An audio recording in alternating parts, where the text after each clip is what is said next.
Hello दोस्तों, स्वागत है आपका हमारे चैनल पर। तो हम लोग कर रहे हैं यूपीएससी के लिए टेस्ट। तो ये है विजन आईएएस का टेस्ट। तो ये है 2025 के लिए और टेस्ट नंबर है 37। ठीक है, इसमें पार्ट हो गया है। तो चलिए आज इसको समाप्त करेंगे, 100 क्वेश्चन पूरा करेंगे इसको आज हम लोग। और जितना ज़्यादा हो सके उतना ज़्यादा इस समय क्या करना है कि सिर्फ आपको रिविजन करना है, करंट अफेयर पर ध्यान देना है और टेस्ट करते रहिए। तो इससे तो आपका रिविजन सबसे ज़्यादा हो रहा है और आपको समझ भी आ रहा होगा कि आप कितने लेवल में आपका भी तैयारी चल रहा है। ठीक है, इसका पीडीएफ पाने के लिए टेलीग्राम जुड़ जाइए। टेलीग्राम का लिंक है PR नॉलेज रिसर्च सेंटर 2024। तो ये आपका टेलीग्राम का लिंक है। ठीक है, यहाँ पर वीडियो और जो पीडीएफ होता है और कोई भी अगर आपका डाउट हो तो यहाँ पे पूछ सकते हैं। तो इसको ज्वाइन कर लीजिए, बहुत ज़रूरी है। चलिए शुरुआत करेंगे क्वेश्चन की तरफ से। एक बार आप लोग वीडियो को लाइक और शेयर जरूर कर दिया करिए। तो 67 क्वेश्चन हो चुका था और आज शुरू करना है क्वेश्चन नंबर 68 से। ठीक है, तो चलिए शुरुआत करेंगे 68 नंबर क्वेश्चन। निम्नलिखित में से कौन सा कथन प्रधानमंत्री विद्या लक्ष्मी योजना के उद्देश्य का सटीक वर्णन करता है? पहला है उच्च शिक्षा प्राप्त करने के लिए मेधावी विद्यार्थियों को बिना किसी जमानत या गारंटर की आवश्यकता के वित्तीय सहायता प्रदान करना। या तो दूसरा, केवल सरकारी संस्थाओं में अध्ययनरत छात्रों के लिए छात्रवृत्ति प्रदान करना। या तो तीसरा, व्यावसायिक प्रशिक्षण कार्यक्रमों के लिए ऋण प्राप्त करने में छात्रों की सहायता करना। या तो चौथा, छात्र विनिमय कार्यक्रमों को बढ़ावा देना। 68 नंबर, प्रधानमंत्री विद्या लक्ष्मी योजना। तो देखेंगे ऑप्शन नंबर ए करेक्ट हो जाएगा। उच्च शिक्षा प्राप्त करने के लिए मेधावी विद्यार्थियों को बिना किसी जमानत या गारंटर की आवश्यकता के वित्तीय सहायता प्रदान करना है। ठीक है, ये प्रधानमंत्री विद्या लक्ष्मी योजना है जो भारत सरकार द्वारा शुरू की गई एक नई पहल है और इसका उद्देश्य भी यही है कि इस योजना का उद्देश्य मेधावी छात्रों को जमानत मुक्त और गारंटर मुक्त ऋण उपलब्ध कराना है और साथ ही यह सुनिश्चित किया जा सके कि वित्तीय बाधाएं छात्रों की उच्चतर शिक्षा तक पहुंच प्राप्त करने में बाधा न बने। वही है, मतलब अब लड़के जो है कि लोन लेकर भी पढ़ाई कर सकते हैं, उससे बाधा न बने कि पैसे की वजह से पढ़ाई न कर पाए हैं। चलिए 69 नंबर देखेंगे। महाकुंभ मेले के संदर्भ में निम्नलिखित कथनों पर विचार कीजिए। देखिए महाकुंभ बहुत ही ज़्यादा चर्चे में था, पूरे विश्व लेवल का ये एक मेला था। तो महाकुंभ प्रत्येक 12 वर्ष में एक बार मनाया जाता है और दूसरा ये सामान्यतः देवप्रयाग में आयोजित किया जाता है। कौन सा सही है? अब कह रहा है देवप्रयाग। अभी आपको पता है ना कि कहाँ पर प्रयागराज में हुआ था और कहाँ कहाँ हुआ था। तो केवल एक, केवल दो, दोनों सही है, दोनों गलत। Question number 69। देखिए जो क्वेश्चन पूछा जाता है ना उसका आंसर आप लोग जरूर किया करिए। चलिए, कह रहा है ये महाकुंभ जो है प्रत्येक 12 वर्ष में एक बार मनाया जाता है। महाकुंभ 12 वर्ष में क्या एक बार मनाया जाता है? देखिए यह प्रयागराज में प्रत्येक 144 वर्ष में आयोजित किया था। 144 वर्ष, यानी जो 144 वर्ष का इस बार का था ना, ये हम लोग बहुत ही साक्षी बने इसके। तो ये हर बार 144 साल देखिए कोई जीने वाला है नहीं। तो अब जो नई पीढ़ी आएगी वही देख पाएगा। हम लोग देख लिए, बहुत ही सौभाग्यशाली हैं। ध्यातव्य है कि देवप्रयाग वह स्थान है जहाँ अलकनंदा और भागीरथी नदी का संगम होता है। कौन सा? देवप्रयाग में अलकनंदा और भागीरथी, अलकनंदा और भागीरथी जो मिलती है ना वही होता है देवप्रयाग। तथा संयुक्त धारा गंगा कहलाती है। यह उत्तराखंड में स्थित है। ठीक है, तो यह देवप्रयाग में आयोजित नहीं होता है बल्कि कहाँ पे होता है? यह प्रयागराज में होता है। ठीक है, प्रयागराज नाम तो सुना होगा ना, ये है प्रयागराज। अब तो आपका ये एक 76वां डिस्ट्रिक्ट बन चुका है। तो दोनों के दोनों कथन गलत है। ऑप्शन नंबर डी लगा देंगे। अगर कहता है कि कुंभ प्रत्येक 12 वर्ष में होता है, अर्ध कुंभ होता है 6 साल का होता है, तो उसको कह सकते थे आप। लेकिन ये महाकुंभ है तो 144 वर्षों का होता है। क्लियर, आगे बढ़े।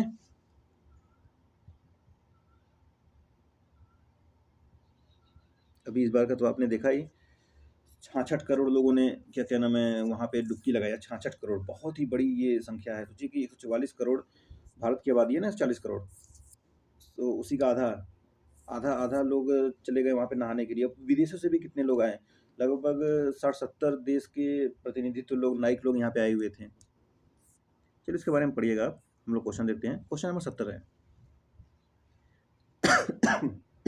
सॉरी, जन जैव विविधता रजिस्टर PBR के संदर्भ में निम्नलिखित कथनों पर विचार कीजिए। पहला है PBR को जैव विविधता अधिनियम 2002 के तहत अनिवार्य किया गया है और दूसरा है PBR का प्राथमिक उद्देश्य स्थानीय वनस्पतियों, जीवों और स्थानीय समुदायों के पारंपरिक ज्ञान को सूचीबद्ध करना है। एंड तीसरा, जैव विविधता प्रबंधन समितियां स्थानीय स्तर पर PBR तैयार करने और उसके रखरखाव के लिए उत्तरदायी है। कितने कथन सही हैं इसमें से? केवल एक, केवल दो, सभी तीन या तो कोई नहीं। 70 नंबर। तो देखेंगे पहला भी सही है, दूसरा भी सही है, तीसरा भी सही है, तो क्या लगाएंगे? ऑप्शन नंबर सी लगा देंगे। तीनों के तीनों कथन सही है। वीडियो रोककर इसको पढ़ लीजिए, तीनों के तीनों ही कथन बिल्कुल सही है। ठीक है, जो है तीनों के तीनों कथन सही है। चलिए आगे बढ़े।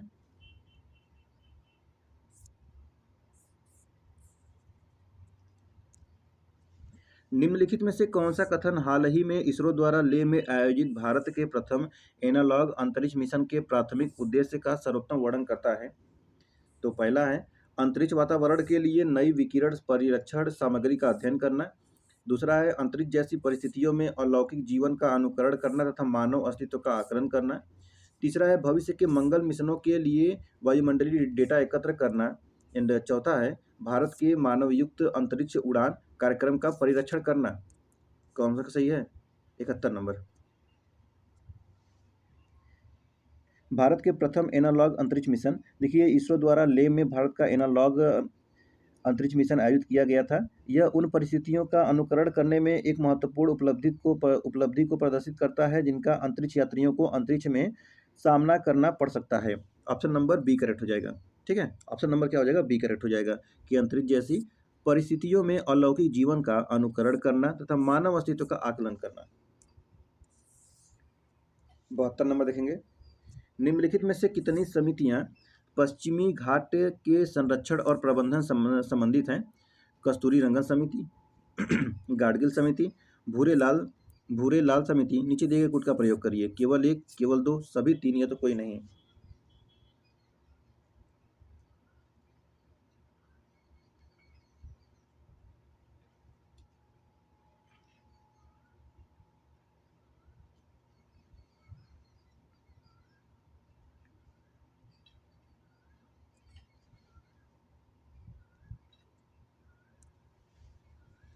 कस्तूरी रंगन समिति हो जाएगा, गाडगिल समिति हो जाएगा, भूरे लाल समिति नहीं होगा। तो ऑप्शन बी लगा देंगे, केवल दो हो जाएगा। कस्तूरी रंगन समिति देखिए क्या है कि इस समिति में गठन में 2012 में किया गया था और इस गाडगिल समिति का सिफारिश का विचार करने का दायित्व सौंपा गया था। यह समिति ने यह सुनिश्चित किया कि पश्चिमी घाट में संरक्षण और समान स्तर पर इसलिए हो कि 37% क्षेत्र को पारिस्थितिकी में संवेदनशील क्षेत्र के घोषित करना प्रस्तावित किया जा सके था। तो गाडगिल कस्तूरी रंगन हो गया, भूरे लाल नहीं, इसमें ऑप्शन बी लगा देंगे। ओके, अगला क्वेश्चन है 73 नंबर। पारिस्थितिकी तंत्र की विविधता के संदर्भ में निम्नलिखित कथनों पर विचार कीजिए। पहला है प्रवालभित्तियां पृथ्वी पर सबसे विविध और उत्पादक पारिस्थितिकी तंत्रों में से एक है। और दूसरा है बोरियल वन पारिस्थितिकी तंत्र में उष्णकटिबंधीय पारिस्थितिकी तंत्र की तुलना में अधिक जैव विविधता पाई जाती है। कितने सही हैं? अच्छा, आप लोग का ये एक बार इंग्लिश एक बार हिंदी हो जाता होगा, तो आप लोग जाइए यूट्यूब के जो 3 डॉट है उस पर क्लिक करिएगा, ऑप्शन खुलेगा, वहाँ पे ऑडियो ट्रैक आएगा, वहाँ पे क्लिक करने के बाद वहाँ पे ओरिजिनल ऑडियो में क्लिक कर दीजिएगा, तो ये मेरा भी जो रहेगा वो निकल आएगा। उसको मैं सेटिंग देखता हूँ क्या हो गया है उसका। तो बताइए इसमें कौन सा कथन सही है? पहला, दूसरा, दोनों सही है या दोनों गलत? तो प्रवाल भित्तियां पृथ्वी पर सबसे विविध और उत्पादक परिस्थितियों के तंत्रों में से एक है, पहला सही है। और दूसरा है कि बोरियल वन पारिस्थितिकी तंत्र में उष्णकटिबंधीय पारिस्थितिकी तंत्र की तुलना में अधिक जैव विविधता पाई जाती है। दूसरा कथन गलत हो जाएगा। देखिए ये उष्णकटिबंधीय वनों की तुलना में वृक्ष की कम प्रजातियां पाई जाती हैं। ऑप्शन ए लगा देंगे, केवल एक हो जाएगा।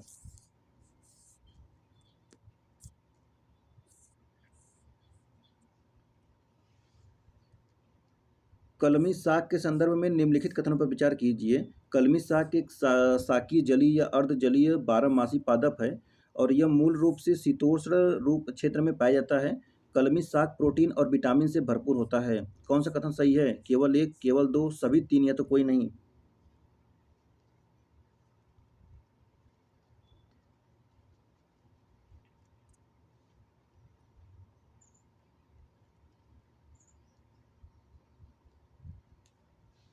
तो कलमी साग एक साकीय जलीय या अर्धजलीय बारहमासी पादप है, पहला सही है।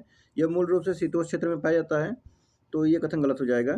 देखिए ये मूल रूप से उष्णकटिबंधीय और उपोष्णकटिबंधीय क्षेत्रों में पाई जाती है। वही तीसरा है कि कलमी साग प्रोटीन और विटामिन से भरपूर होता है, तो ये कथन सही है। तो एक और तीन सही है, मतलब दो कथन सही हुआ, तो ऑप्शन नंबर बी लग जाएगा। आगे बढ़ते हुए 75 नंबर देखेंगे। आईयूसीएन की लाल सूची के संदर्भ में निम्नलिखित कथनों पर विचार कीजिए।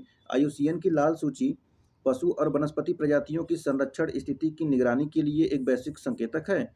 तो ये दूसरा है, विश्व भर में सूचीबद्ध सभी प्रजातियों के लिए IUCN की लाल सूची का मूल्यांकन प्रतिवर्ष संशोधित किया जाता है। एंड तीसरा, इस लाल सूची में पशु और वनस्पति दोनों प्रजातियों का मूल्यांकन शामिल किया जाता है, लेकिन कवक या अन्य गैर पादपीय जीवों के लिए मूल्यांकन शामिल नहीं किए जाते। कौन सा कथन सही है? केवल एक, केवल दो, सभी तीन, या तो कोई नहीं?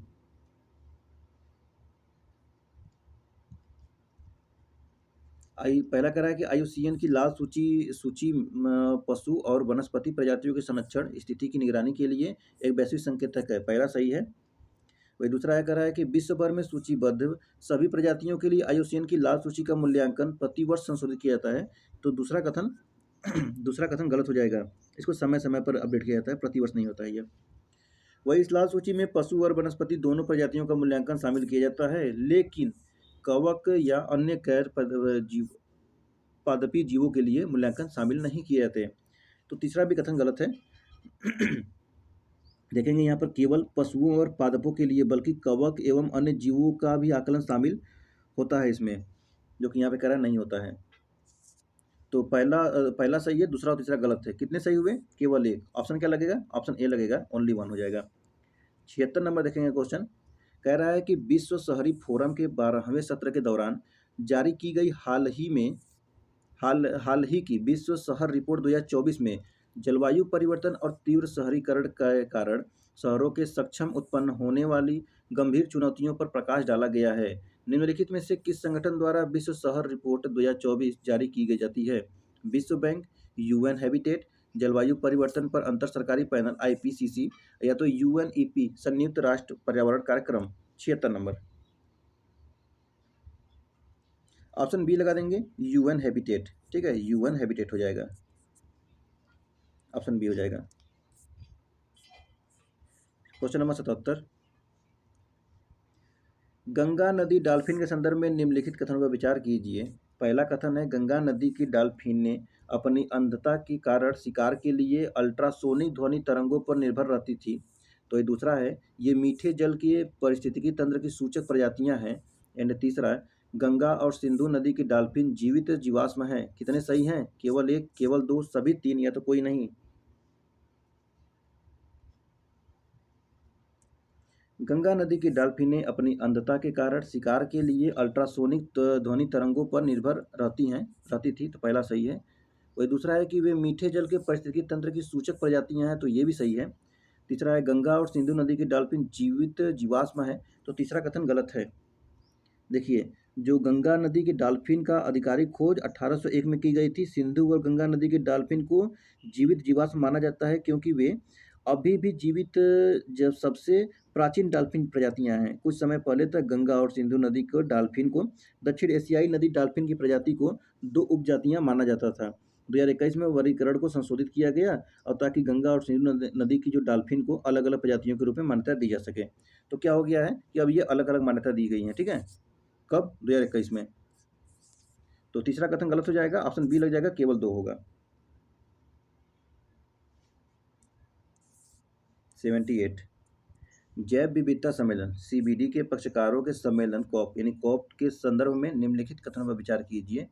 2024 का COP16 कोलंबिया के कैली शहर में आयोजित किया जाएगा, और इसका विषय प्रकृति के साथ शांति है। और दूसरा है 30x30 लक्ष्य COP15 में अपनाए गए कुनमिंग मॉन्ट्रियल वैश्विक जैव विविधता फ्रेमवर्क का परिणाम है। कौन सही होगा इसमें से? केवल एक, केवल दो, दोनों सही है, दोनों गलत?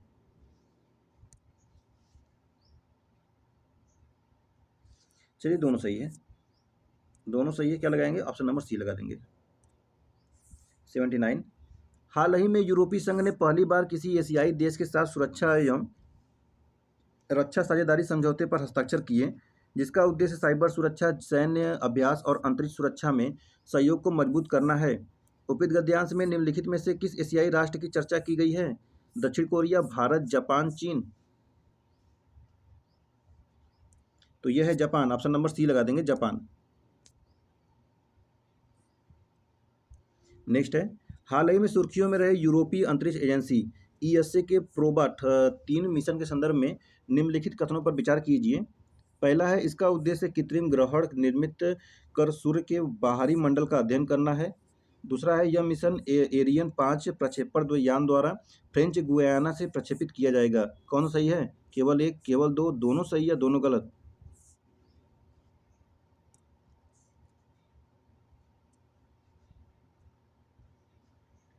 तो इसका उद्देश्य कृत्रिम ग्रहण निर्मित कर सूर्य के बाहरी मंडल का अध्ययन करना है। पहला तो सही है, पहला कथन सही है। दूसरा कह रहा है, यह मिशन एरियन 5 प्रक्षेपण यान द्वारा फ्रेंच गुयाना से प्रक्षेपित किया जाएगा। तो दूसरा कथन गलत हो जाएगा।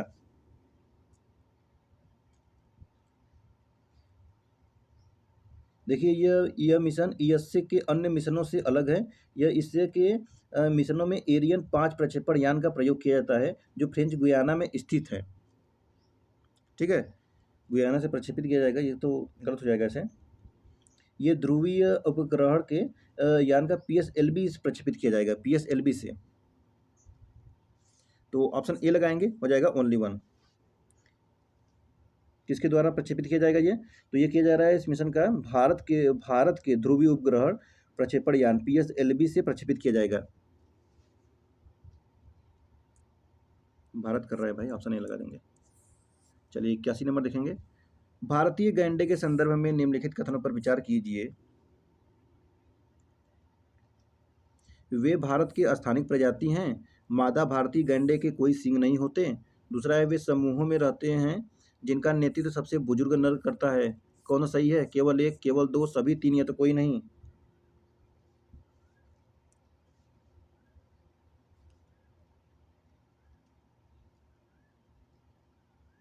कह रहा है वे भारत की स्थानिक प्रजाति हैं। देखिए, भारतीय गैंडा भारत की स्थानिक प्रजाति नहीं है। यह भारत और नेपाल दोनों में पाया जाता है। पहला कथन गलत है। कह रहा है मादा भारतीय गैंडे के कोई सींग नहीं होते हैं। तो देखिए, नर और मादा दोनों भारतीय गैंडे के सींग होते हैं। दूसरा कथन गलत है। तीसरा कथन है, वे समूह में रहते हैं जिनका नेतृत्व सबसे बुजुर्ग नर करता है। तो तीसरा भी गलत है। क्यों? तीसरा इसलिए करते हैं कि भारतीय गैंडे सामान्य रूप से एकांतवासी प्राणी होते हैं। तो ऑप्शन डी लगा देंगे, कोई कथन सही नहीं है। ठीक है, चलिए नेक्स्ट क्वेश्चन है, क्वेश्चन नंबर 82।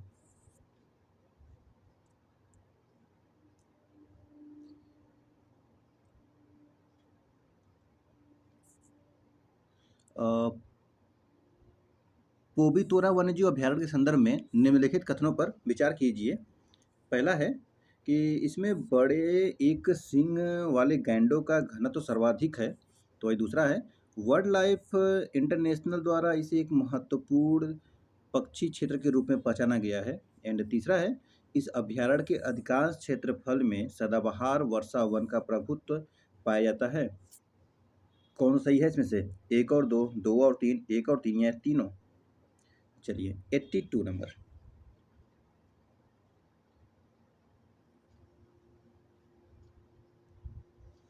इसमें देखेंगे, इसमें बड़े एक सींग वाले गैंडों का घनत्व सर्वाधिक है, सही है। दूसरा भी कथन सही है, तीसरा कथन गलत है। ऑप्शन ए लगा देंगे। ठीक है, सदाबहार वन का प्रभुत्व बता रहा है, कथन गलत हो जाता है। चलिए 83 नंबर है।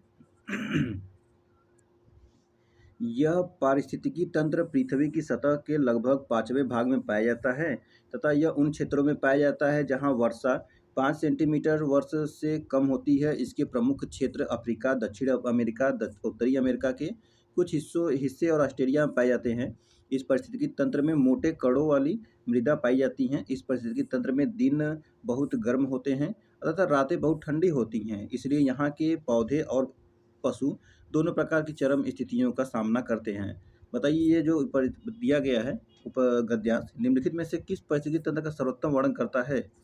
मरुस्थलीय पारिस्थितिकी तंत्र, या मैंग्रोव अनूप, या समुद्री पारिस्थितिकी तंत्र, या घास का मैदान पारिस्थितिकी तंत्र? तो गर्मी और ठंडी दोनों झेलता है, मरुस्थलीय हो जाएगा, मरुस्थलीय पारिस्थितिकी तंत्र हो जाएगा। ऑप्शन नंबर ए हो जाएगा। चलिए 84 है। निम्नलिखित कथनों में से कौन सा से आर्फन ड्रग्स से संबंधित है? आर्फन ड्रग्स, पहला कथन है कि आर्फन ड्रग्स ऐसी दवाएं हैं जो विशेष रूप से दुर्लभ बीमारियों के उपचार के लिए विकसित की जाती हैं, जिन्हें आर्फन डिजीज के रूप में जाना जाता है। वही दूसरा कथन है, किसी भी प्रकार के कैंसर का उपचार आर्फन ड्रग्स के अंतर्गत कवर नहीं किया जाता है। कौन सा सही है? खुद का प्रयोग करिए, केवल एक, केवल दो, दोनों सही या दोनों गलत? तो देखेंगे इसमें पहला कथन सही है। ऑर्फन ड्रग्स ऐसी दवाएँ हैं जो विशेष रूप से दुर्लभ बीमारियों के उपचार के लिए विकसित की जाती हैं, जिन्हें ऑर्फन डिजीज़ के रूप में जाना जाता है। लेकिन इसमें दूसरा कथन जो है, ये दूसरा कथन हो जाएगा गलत। कह रहा है किसी भी प्रकार के कैंसर का उपचार ऑर्फन ड्रग्स के अंतर्गत नहीं कवर नहीं किया जाता है, तो ऐसा नहीं है। दुर्लभ कैंसर जैसे न्यूरोब्लास्टोमा, ग्लियोमास, हो ये कथन ये सही हो जाएगा, ये हो सही हो जाता है। तो दूसरा कथन गलत है, आप पहला लगाएँगे, ऑप्शन नंबर ए करेक्ट हो जाएगा। चलिए 85 नंबर देखेंगे, निम्नलिखित राष्ट्रों पर विचार कीजिए, ब्राज़ील, रूस, कनाडा, दक्षिण अफ्रीका। कह रहा है ऊपरी देशों में से कितने वर्तमान में चीन के बेल्ट रोड इनिशिएटिव मतलब बीआरआई का हिस्सा नहीं है? ब्राज़ील, रूस, कनाडा, दक्षिण अफ्रीका, कौन नहीं है, ये बताना है।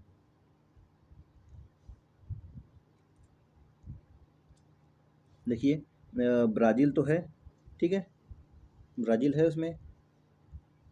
देखिए कनाडा और संयुक्त राज्य अमेरिका भी बेल्ट एवं पहल का हिस्सा ये सब नहीं है, कनाडा और यूएसए।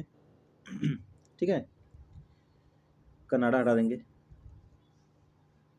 तो और इसमें दक्षिण अफ्रीका इसमें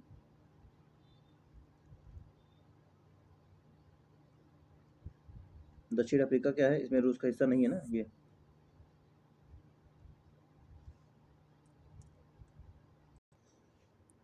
तो देखिए ध्यान दीजिएगा, इसमें सही नहीं पूछा हुआ है, तो कौन सही नहीं है? देखिए इसमें ब्राज़ील है, कनाडा है, रूस और दक्षिण अफ्रीका को हटा देंगे, तो ऑप्शन बी लगा देंगे, केवल 2 हो जाएगा। तो कौन-सा नहीं है बीआरआई इसमें वर्तमान में बीआरआई?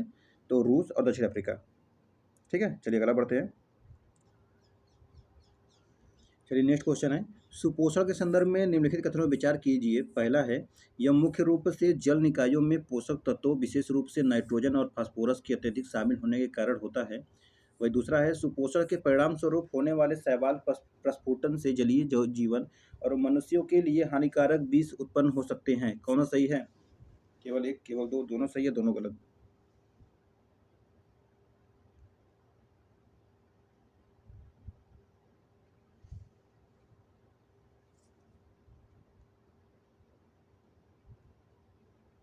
आंसर करिए।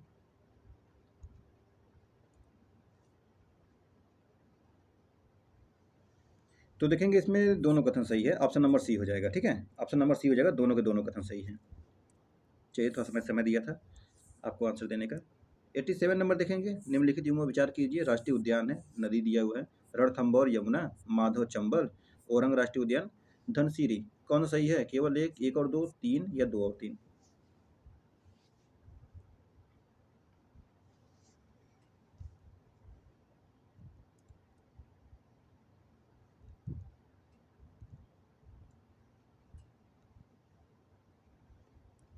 देखिए चंबल नदी पूर्व की ओर रणथंभौर राष्ट्रीय उद्यान की प्राकृतिक सीमा बनाती है। ठीक है, रणथंभौर की, तो इसका मतलब कि अब ये क्रॉस किया होगा, वही होगा ना। माधव राष्ट्रीय उद्यान उद्यान की पूर्वी सीमा जो है सिंध नदी प्रभावित होती है, सिंध नदी होती है। यहाँ पे यमुना दे दिया है, तो इसका क्या होता है? सिंध होता है, सिंध। औरंग राष्ट्रीय उद्यान का धनसिरी नदी सही है, तो क्या लगाएंगे इसमें? सी लगा देंगे। चलिए 88 नंबर देखेंगे, लाल चंदन के संदर्भ में निम्नलिखित कथनों पर विचार कीजिए। लाल चंदन मतलब पुष्पराज वाला, यह तमिलनाडु और केरल के नीलगिरी वन क्षेत्र में स्थानिक है और इसकी कठोर और टिकाऊ लकड़ी के कारण पूर्वी एशिया में इसे अत्यधिक मूल्यवान और पूजनीय माना जाता है। लाल रंजक सेंटालिन की उपस्थिति से इसे विशिष्ट लाल रंग प्रदान करती है। कितने सही हैं? केवल एक, केवल दो, सभी तीन या तो कोई नहीं? तो कह रहा है यह तमिलनाडु और केरल के नीलगिरी वन क्षेत्रों में पाया जाता है, जो कि पहला ही कथन बिल्कुल गलत है। देखिए लाल चंदन जो है ना, ये आंध्र प्रदेश के शेषाचलम और बेलीगोंडा, लंकामाला और पालकोंडा पहाड़ी श्रेणी वनों में स्थानिक है। ठीक है, देखेंगे इस पौधे को पूर्वी घाटों गौरव भी कहा जाता है, यानी प्राइड ऑफ ईस्टर्न घाट्स। तो पहला कथन गलत है। वही दूसरा है कि इसकी कठोर और टिकाऊ लकड़ी के कारण पूर्वी एशिया में इसे अत्यधिक मूल्यवान और पूजनीय माना जाता है, तो ये सही है। तीसरा है कि लाल रंजक सेंटालिन की उपस्थिति इसे विशिष्ट लाल रंग प्रदान करती है, तो ये भी सही है। तो पहला गलत है, 2 कथन सही है, ऑप्शन बी लगा देंगे, 2 कथन सही है। चलिए आगे बढ़ेंगे, 89 नंबर देखेंगे। भारत में मुख्य वन्य प्राणी अभिरक्षक के संदर्भ में निम्नलिखित कथनों पर विचार कीजिए। पहला है मुख्य वन्य प्राणी अभिरक्षक वन संरक्षण अधिनियम 1980 द्वारा स्थापित एक सांविधिक प्राधिकरण है। दूसरा है मुख्य वन्य प्राणी अभिरक्षक राज्य वन्यजीव बोर्ड के उपाध्यक्ष के रूप में कार्य करता है। एंड तीसरा, मुख्य वन्य प्राणी अभिरक्षक किसी भी व्यक्ति को वैज्ञानिक अनुसंधान के लिए अभ्यारण्य में प्रवेश की अनुमति दे सकता है। कौन सा कथन सही नहीं है, ध्यान दीजिएगा, सही नहीं। 1 और 2, 2 और 3, 1 और 3 या तीनों कथन। 89 नंबर ये कह रहा है कि मुख्य वन्य प्राणी अभिरक्षक वन संरक्षण अधिनियम 1980 द्वारा स्थापित एक सांविधिक प्राधिकरण है। तो पहला कथन गलत है। देखिए, मुख्य वन्य प्राणी अभिरक्षक वन्य जीव संरक्षण अधिनियम 1972 के अंतर्गत स्थापित एक सांविधिक प्राधिकरण है, न कि यह संरक्षण अधिनियम 1980 के तहत है। ठीक है, सांविधिक प्राधिकरण तो है, लेकिन इसके 1980 के तहत प्राधिकरण नहीं है, 1972 के तहत है। ठीक है, 1972। पहला कथन गलत है। दूसरा है कि मुख्य वन्य प्राणी अभिरक्षक राज्य वन्य जीव बोर्ड के उपाध्यक्ष के रूप में कार्य करता है। तो दूसरा भी कथन गलत है। देखिए, यह मुख्य वन्य प्राणी अभिरक्षक राज्य वन्य जीव बोर्ड का उपाध्यक्ष नहीं होते हैं। राज्य का मुख्यमंत्री राज्य वन्य जीव बोर्ड का अध्यक्ष होता है, सीएम होते हैं। तीसरा है मुख्य वन्य प्राणी अभिरक्षक किसी भी व्यक्ति को वैज्ञानिक अनुसंधान के लिए अभ्यारण्य में प्रवेश करने की अनुमति दे सकता है। तो ये सही है। 1 और 2 गलत है। तो कौन सा गलत है? 1 और 2, ऑप्शन नंबर क्या लगेगा? ए लग जाएगा। ठीक है, चलिए अगला क्वेश्चन देखेंगे। क्वेश्चन नंबर 19 है।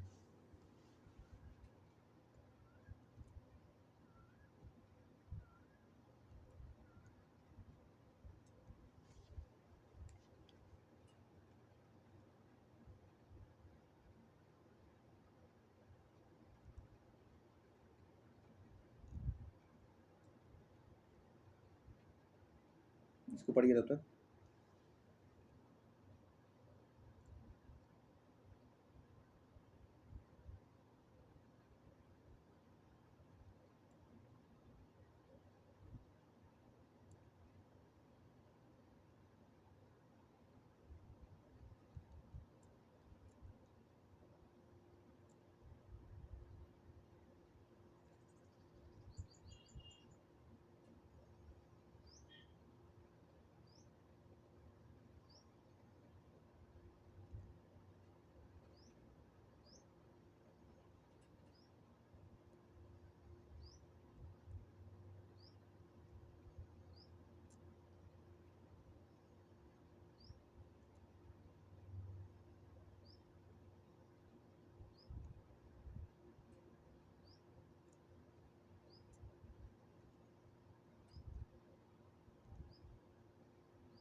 चलिए क्वेश्चन नंबर 90 है। भारत में वनावरण के संदर्भ में निम्नलिखित प्रकार के वनों को भारत के वनावरण में उनके हिस्से के बढ़ते क्रम में व्यवस्थित कीजिए। झाड़ीदार वन, खुले वन, अत्यधिक सघन वन और मध्यम सघन वन। चलिए बताइए। तो देखिए, इसमें सबसे पहले आएंगे झाड़ीदार वन, झाड़ीदार के बाद आएगा अत्यधिक सघन वन, उसके बाद आपका आ जाएगा मध्यम सघन वन, फिर खुले वन। ठीक है, तो सबसे पहले झाड़ीदार, उसके बाद अत्यधिक सघन, उसके बाद आ जाएगा मध्यम, फिर आएगा खुला वन। ठीक है, तो पहले ये आएगा 1, फिर आएगा 3, फिर आएगा 4, फिर क्या आएगा? फिर आ जाएगा 2। ऑप्शन सी हो जाएगा। ठीक है, चलिए 91 देखिए। यह भरतपुर में स्थित यूनेस्को विश्व धरोहर स्थल है। यह 10 कृत्रिम मौसमी लैगूनों का एक परिसर है। यहाँ शुष्क शुष्क घास के मैदानों, वन प्रदेशों, दलदलों और आर्द्र भूमि की विविधता है। यह पेटेंट स्टार्क्स, नीलगाय और साइबेरियन क्रेन जैसी प्रजातियों का पर्यावास है। किसके बारे में कह रहा है ये? अष्टमुडी आर्द्र भूमि, लोकटक झील, चिल्का झील या केवला देवघाना राष्ट्रीय उद्यान।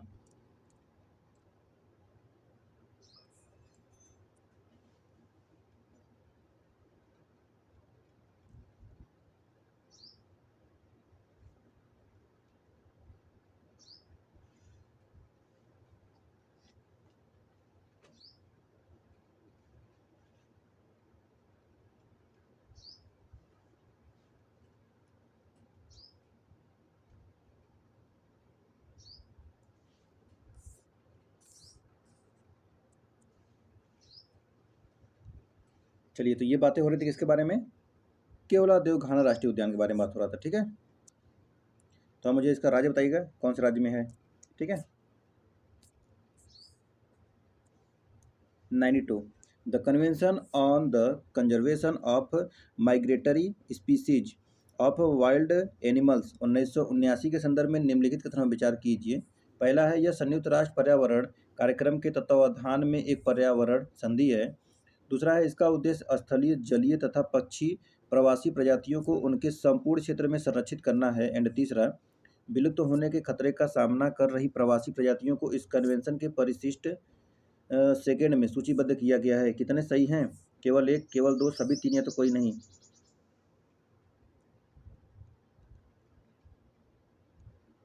तो देखेंगे इसमें पहला दूसरा सही है, लेकिन तीसरा कथन गलत है। विलुप्त होने के खतरे का सामना कर रही प्रवासी प्रजातियों को इस कन्वेंशन का परिशिष्ट सेकेंड में सूचीबद्ध में रखा गया है, तो ये कथन सही नहीं है। तो क्या लगाएंगे? दो कथन सही है ना, ऑप्शन नंबर बी लगा देंगे। 93 देखेंगे, संविधान के अनुच्छेद 39 बी के संदर्भ में निम्नलिखित कथनों पर विचार कीजिए। 39 बी राज्य को समुदाय के भौतिक संसाधनों का प्रबंधन और वितरण करने का अधिकार देता है। तो ये दूसरा है, अनुच्छेद 39 बी राज्य को बिना किसी प्रतिबंध के सार्वजनिक हित के लिए आवश्यक समझी जाने वाली किसी भी निजी संपत्ति का अधिग्रहण करने की अनुमति देता है। कौन सही है? केवल एक, केवल दो, दोनों सही है, दोनों गलत।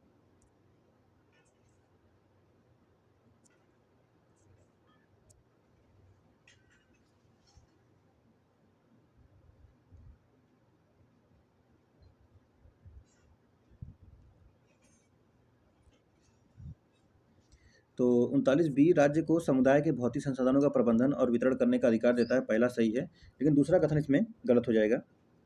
देखिए दूसरा में क्या है कि वाद दर वाद के आधार पर निर्धारण, न्यायालय द्वारा यह कहा गया कि संसाधन सामुदायिक उपयोग के लिए भौतिक संसाधन है या नहीं, इसका निर्णय वाद दर वाद आधार पर किया जाना चाहिए। सार्वजनिक कल्याण, दुर्लभता और स्वामित्व की प्रकृति से संबंधित कारक इसके विनिर्धारण को निर्देशित करेंगे। तो इसमें क्या हो जाएगा? पहला सही है, दूसरा गलत है, ऑप्शन नंबर ए लग जाएगा। चलिए 94 देखेंगे, कौन सा जानवर काफी चेरी का पाचन और उत्सर्जन करके विश्व की सबसे महंगी काफी में से एक कोपी लुवाक के उत्पादन करने के लिए प्रसिद्ध है? Red panda, Asian palm civet, sloth या लायन मकाक? आंसर करिए। एशियन पाम सिवेट के बारे में बात हो रहा है। एशियन पाम सिवेट, जिसे सिवेट कैट के नाम से भी जाना जाता है, विश्व की सबसे महंगी कॉफ़ी में से एक कोपी लुवाक के उत्पादन के लिए प्रसिद्ध है। यह अनूठी कॉफ़ी उन कॉफ़ी चेरी से बनाई जाती है जिनका उपयोग सिवेट द्वारा किया जाता है, तत्पश्चात पाचन एवं पुनः उत्सर्जन कर दिया जाता है। चलिए 95 नंबर, वह प्रक्रिया जिसके तहत बैक्टीरिया द्वारा खाद्य पदार्थ ग्लूकोज को सूर्य के प्रकाश के बजाय ऊर्जा स्रोत के रूप में रसायनों का उपयोग करके तैयार किया जाता है, तो उसे जाना जाता है प्रकाश संश्लेषण, रासायनिक संश्लेषण, कोशिकीय श्वसन या कार्बन पृथक्करण।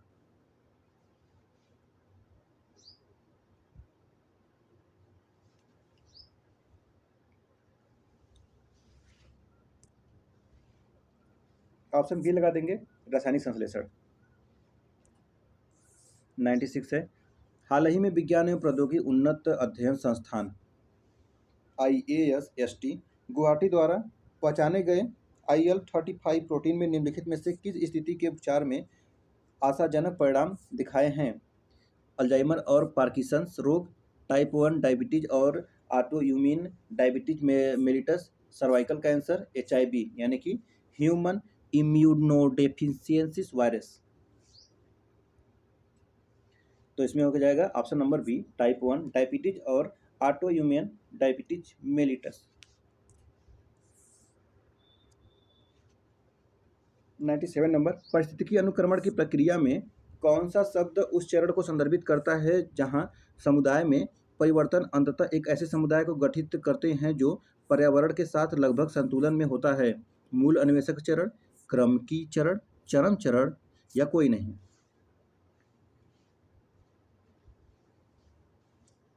तो ये हो जाएगा चरम चरण। चलिए 98 नंबर है, अपघटन की प्रक्रिया के संदर्भ में निम्नलिखित युग्म विचार कीजिए। यहाँ प्रक्रिया दिया है, यहाँ द्वारा कार्रवाई दिया गया है। खंडन है केचुआ, खनिजी भवन है जीवाणु, अपचयन है कवक। कितने सही हैं? 1 और 3, केवल 2, 2 और 3 या 1 2 3?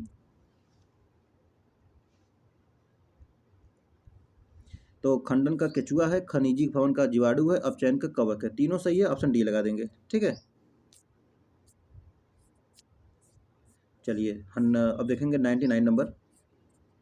इसका पीडीएफ जो है आपको टेलीग्राम मिल जाएगा, टेलीग्राम को लिंक बता देता हूँ अभी मैं। संयुक्त राष्ट्र पर्यावरण कार्यक्रम की यानी यूएनईपी की अंतर्राष्ट्रीय मीथेन उत्सर्जन वेधशाला द्वारा एक रिपोर्ट प्रकाशित की गई है। इस संदर्भ में निम्नलिखित कथनों पर विचार कीजिए। पहला है, ज्वालामुखी विस्फोट और आर्द्र भूमि जैसे प्राकृतिक कारणों से कुल मीथेन उत्सर्जन 80% से अधिक का योगदान होता है। तो ये दूसरा है, हाल ही में भारत ने मीथेन उत्सर्जन पर अंकुश लगाने के लिए वैश्विक मीथेन प्रतिज्ञा का हस्ताक्षर किए हैं। कौन सही होगा? केवल 1, केवल 2, दोनों सही है, दोनों गलत?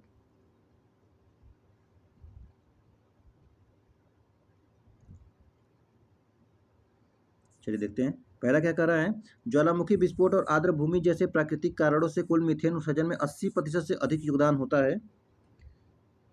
तो पहला ही कथन इसमें हो जाएगा गलत। क्यों? क्योंकि देखिए 60% से अधिक मीथेन उत्सर्जन मानव गतिविधियों से आता है, जिसमें कृषि, जीवाश्म ईंधन और अपशिष्ट शामिल होते हैं। 60%। ठीक है, पहला गलत है। दूसरा है, हाल ही में भारत ने मीथेन उत्सर्जन पर अंकुश लगाने के लिए वैश्विक मीथेन प्रतिज्ञा का हस्ताक्षर किए हैं। तो दूसरा भी कथन गलत है। देखिए देश के कृषि क्षेत्र, पशुधन आधारित ग्रामीण अर्थव्यवस्था और व्यापार का नकारात्मक प्रभाव पड़ सकता है। तो भारत ने वैश्विक मीथेन प्रतिज्ञा पर हस्ताक्षर नहीं किए हुए हैं। तो दोनों कथन गलत है, ऑप्शन डी लग जाएगा। ठीक है, चलिए 100 नंबर है, निम्नलिखित में से कौन सा रामसर स्थल मानव निर्मित है? रुद्रसागर झील, चिल्का झील, लोकटक झील और भोज आर्द्र झील, भोज आर्द्र भूमि।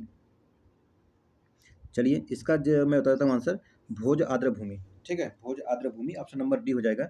देखिए भोज आर्द्र भूमि जो है भोपाल शहर में स्थित है, झीलों से मिलकर बना हुआ है। और ये दो झीलें भोजताल और निचली झील यह एक मानव निर्मित जलाशय है। त्रिपुरा में स्थित रुद्रसागर झील एक प्राकृतिक अवसादी जलाशय है। त्रिपुरा में रुद्रसागर है। ठीक है, कहाँ पे? त्रिपुरा में।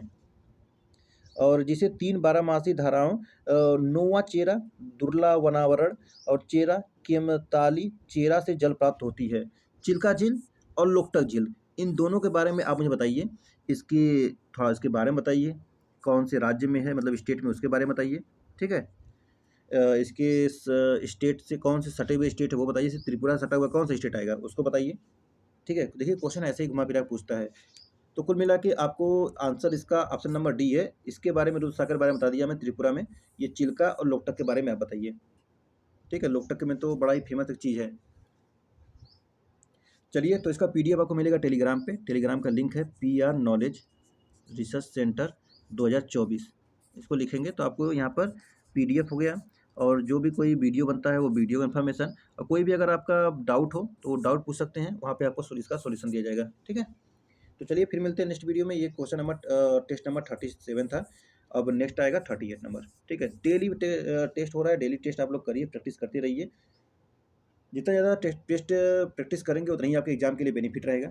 तो चलिए फिर मिलते हैं नेक्स्ट वीडियो में। आप सभी का बहुत बहुत धन्यवाद। जय हिंद, जय भारत।